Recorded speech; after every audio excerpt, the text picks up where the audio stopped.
শিবলিঙ্গের পঞ্চামৃত অভিষেকের পর গঙ্গা জল দ্বারা স্নান মন্ত্র।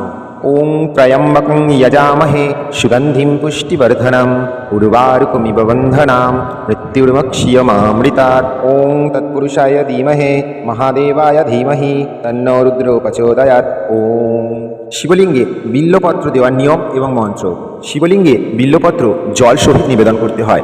একটি সম্পূর্ণ বেলপাতা অর্থাৎ 3টি পাতাযুক্ত একটি বিল্লপত্রকে জলে ভিজিয়ে শ্বেত চন্দন মিশ্রিত করে বিল্লপত্রের চকচকে দিকটি শিবলিঙ্গের উপর করে দিতে হবে এবং মন্ত্রোচ্চারণ করতে হবে। ওং নমঃ শিবায় ইদং সচন্দন বিল্লপত্রং নমঃ শিবায় নমঃ। এই মন্ত্রোচ্চারণ করে আপনি 8টি, 28টি এবং 101টি বিল্লপত্র শিবলিঙ্গে অর্পণ করতে পারবেন। আর যারা মন্ত্রোচ্চারণ করতে পারবেন না তারা মহাদেবের কাছে ক্ষমা প্রার্থনা করে ওং নমঃ শিবায় এই মন্ত্র উচ্চারণ করে শিবলিঙ্গে বিল্লপত্র এবং গঙ্গাজল নিবেদন করতে পারবেন। ভিডিওটি ভালো লেগে থাকলে লাইক, কমেন্ট এবং শেয়ার করতে ভুলবেন না কিন্তু।